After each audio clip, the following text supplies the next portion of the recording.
Այս կանանցից յուրաքանչյուրն իր պատմությունը, իր ցավն ունի։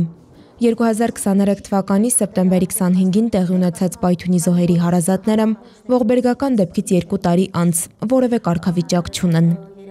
Շատ դռներ են ծեծել, դիմել են Հայաստանի Հանրապետության վարչապետին, Ազգային ժողովի նախագահին, Պաշտպանության նախարարին, Մարդու իրավունքների պաշտպանին, Ներքին գործերի, Աշխատանքի և սոցիալական հարցերի նախարարներին։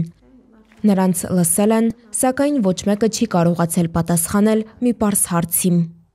Այն իրավիճակը, ինչ տիրում էր կոնկրետ 23 թվականին սեպտեմբերի 19-ից հետո, եթե պատերազմական գործողություն չէ, ապա ինչ էր։ Դավիթը Ալյոնայի ամուսինը զինվորական ծառայության 27 տարվա փորձ ուներ։ Չնայած զինվորական թոշակառու էր, բայց որպես աշխարհազորային շարունակում էր մնալ Արցախի պաշտպանության դիրքերում։ Ոչ մի հուսադրող պատասխան չենք ստացել, հիմնականում պատասխանում են, որ գործող օրենքներում չկա նման կետ, որով, ասենք, Պայթյունի հետևանքով 219 զոհված եւ 22 անհետ կորածները կարողանան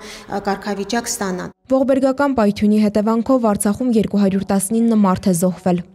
Նրանցից 78-ը ուժային կառույցների աշխատողներ էին։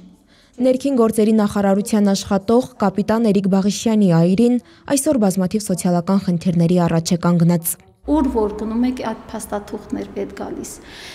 Ինչքան էլ որ մահվան վկայականը տանում ենք, որ ասում ենք պապա չունի 3 բալիկների մայր եմ, մեկը ասում է մեզ պետք է զոհվածի փաստաթուղթը։ Կրթության ասպարեզում, բժշկության ասպարեզում ամեն տեղ։ Երկարամյա ծառայության փորձով զինծառայողների, ոստիկանների, ազգային անվտանգության ծառայության աշխատակիցների, քաղաքացիական անձանց տասնյակ ընտանիքներ 2 տարի է փորձում են ապացուցել, որ իրենց հարազատները պատերազմական գործողությունների հետևանքով են զոհվել։ Պայթյունի ժամանակ զոհվել է եւ իմ տղան եւ աղբորս տղան 17 տարեկան, տղաս 20։ Եթե կարգավիճակը տան, գոնե մեր երեխեքը պատմության մեջ կմտնեն։ Հայրերին, ամուսիններին, որդիներին կորցրած այս ընտանիքները չեն օգտվում ոչ մի արտոնությունից։ Տրանսպորտից անվճար օգտվելու համար նախատեսված քարտերից, բուժօգնության ծախսերի փոխհատուցումից մինչև բնակապահովման պետական ծրագիր։ Ամենից գլխավոր խնդիրը, ինչի առաջ հիմա կանգնած եմ ես, դա բնակարանային ապահովման ծրագիրն է իմ համար խնդիր ստեղծում, որովհետև ես չեմ կարողանում օգտվել ծրագրից, չեմ կարողանում եկամուտ ցույց տամ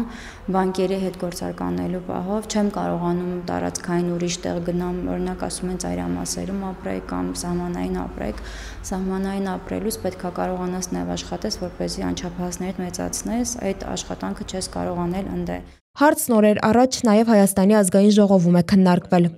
Հայաստանի Հանրապետության աշխատանքի և սոցիալական հարցերի նախարար Արսեն Թորոսյանը համաձայնել է Հայաստան դաշինքի պատգամավոր Արթուր Խաչատրյանի դիտարկմանը, թե այդ մարդիկ պետք է ստանան սոցիալական հատուկ կարգավիճակ և որ նրանք չեն կարող դիտարկվել որպես սովորական դժբախտ պատահարի զոհ։ Կա վերաքննիչ